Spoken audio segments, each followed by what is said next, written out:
တိပိဋကဆောင်းပွဲသဘောကိုဦးဇင်းလဲစဉ်းစားဖို့တယ်စဉ်းစားဖို့တော့ကိုအရှင်ဝိတုဒ္ဓတို့ဇာတိရတောင်းတာဆိုတော့ဒီမြင်းကြံတောင်းတာကြောက်ပရောင်းတော်ကတော့ထန်းတော်တွေပေါ်ပါတယ်နော်အုံးပင်တွေထန်းပင်တွေဟာတာမန်လူတွေတက်နိုင်ပါတက်ဖို့ရမဝင်မရဲဘူးပေါ့အကျန်တဲ့တစ်ပင်တွေတက်ရတာက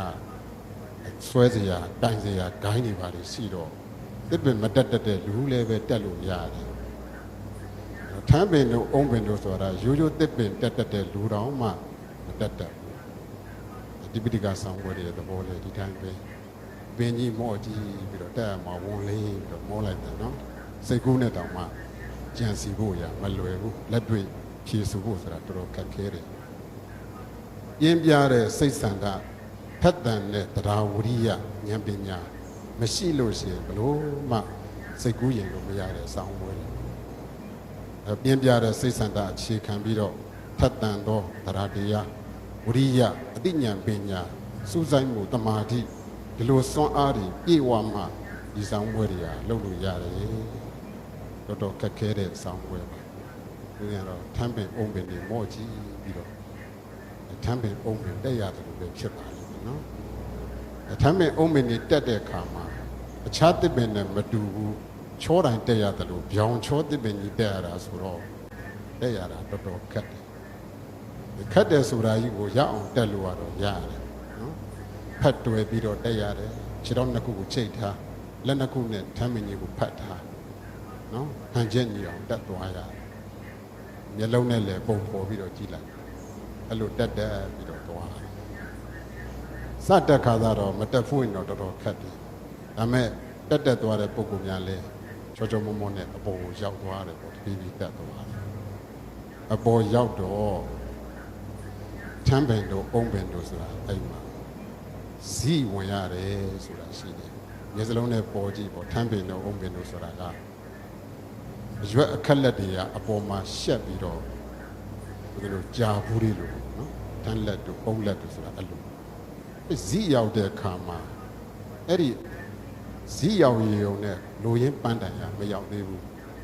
နော်အဲ့ဒီတန်းလက်တို့ပုံလက်တို့ကိုကြော်ဖြတ်ပြီးတော့အပေါ်မှာဝင်ရတယ်တမ်းပင်တက်တဲ့လူတိုင်းမှာဇီရောက်ရင်အပြဿနာတက်တယ်အဲ့ဒီပုံလက်တွေပေါ်တန်းလက်တွေပေါ်အပေါ်ထိရောက်အောင်ဘလို့ဆက်တက်မလဲမော့ကြည့်လိုက်တာအပေါ်မှာအခက်လက်တွေကဘယ်လက်ဆွဲလို့ဆွဲရမှာမသိဘူးနော်မခိုင်မာတဲ့အလက်ကိုသွားဆွဲမိရင်အဲ့ဒါချက်ချင်းပြုတ်ကြတယ်နော်အဲ့တော့တက်နေကြပုံကိုယ်တွေကြတော့ဘယ်လက်ကခိုင်မာတယ်လဲဘယ်လက်ကအနှစ်သာရရှိတယ်လဲအဲ့ဒါကိုလှမ်းဆွဲရတယ်မိပါတယ်ဆိုတော့အောက်ဆုံးအလက်ကိုသွားဆွဲလို့မရဘူးအောက်ဆုံးအလက်က6နေတဲ့အလက်ဖြစ်တယ်အဲ့အောက်ဆုံးအလက်သွားဆွဲရင်လမ်းကြနော်တော့ဒုတိယအလက်တို့တတိယအလက်တို့က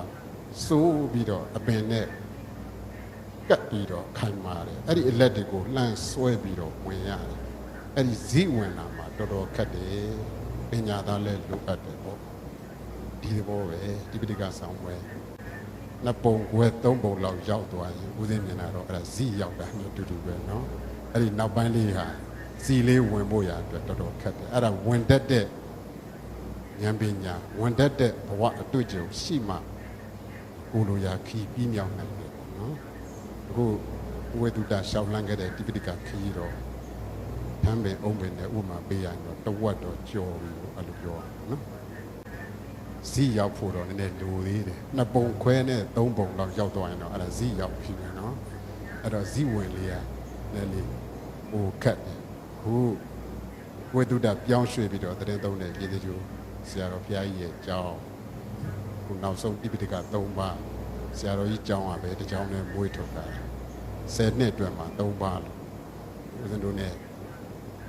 အနောက်မှာတူနေစတင်ခဲ့မှုတဲ့ကျောင်းပတော်ဆရာတော်ဘုန်းကြီးဥပညာဝန်တာပြီးဝန်တာသူကတော့အဘိဓမ္မာနောက်ဆုံးပိုင်း4နှစ်ပဲကြာတယ်နော်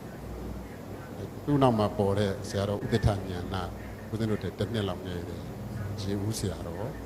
သူလည်း9နှစ်10နှစ်လောက်ကြာတယ်အဲနောက်ဆုံးပိုင်းလေးခုနောက်ဆုံးဒီနှစ်ပွဲရတဲ့တပည့်ရင်းဆရာတော်12နှစ်ဇီဝင်တယ်နော်အဲ့တော့ဆရာတော်ကြီးစီမှာတော့ဇီဝင်နေရှိတယ်လို့ဦးဇင်းတို့ယုံကြည်တာ ဆရာတော်ကြီးကျောင်းကဒီ3ပါးဆက်တိုက်ပြီးနော်အဲ့လိုဆိုတော့သူရောက်ရှိပညာသင်ကြားနေတဲ့ကျောင်းကတိပိဋကဆောင်းပွဲအကြီးခါကွေသဘောလို့အောင်မြင်နေတဲ့ကျောင်းလို့ဒီလိုလေးဆိုလို့ရနော်အဲ့တော့အဲ့လိုဘဝခီးမှာခုနလိုပေါ့2ပုံခွဲလောက်3ပုံလောက်ရောက်လာခဲ့ရင်ပူဇော်မှုတို့တရားဓမ္မတို့လက်လာပါဒါလေးတွေလည်းပေါ်လာတတ်တယ်အဲ့တော့ကိုယ်အနေနဲ့ဒုဒုခါကမမနာကြီးစွာပယ်ချတာမျိုးမဟုတ်ဘဲနဲ့စနစ်တကျအကင်ပါပါပေါ့ဒီဟာလေးတွေကိုဂိုင်းတွဲဖြည့်ရှင်းပြီးတော့ကိုလျှောက်ရမယ်ခီးလန်းကိုအပြီးဆုံးထိရှောက်နိုင်ဖို့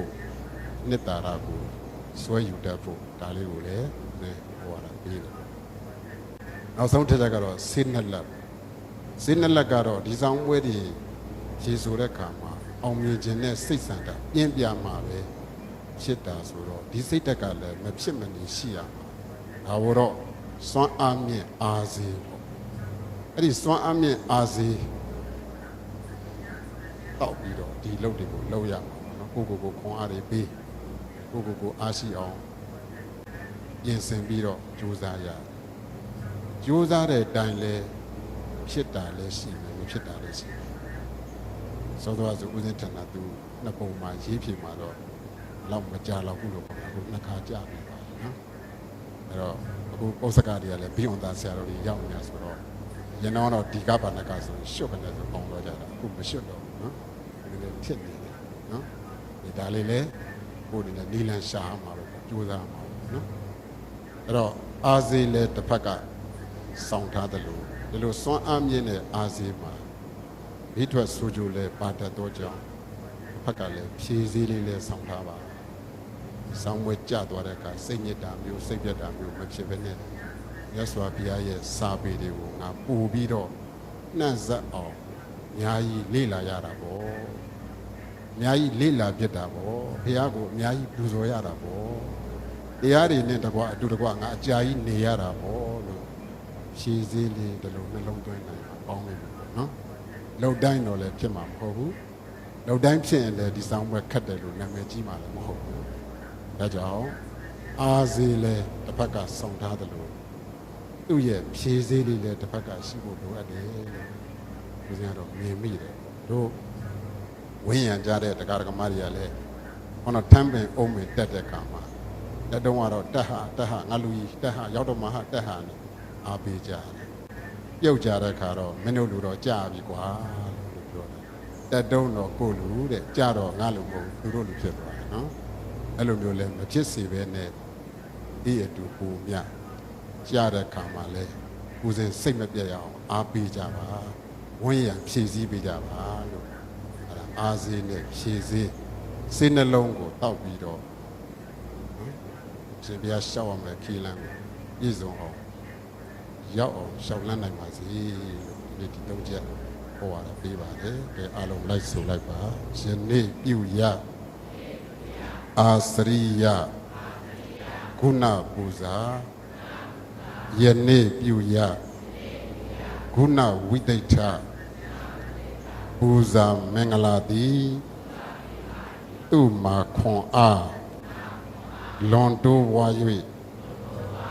ကျိုးများပြည့်စုံနိုင်ပါစေ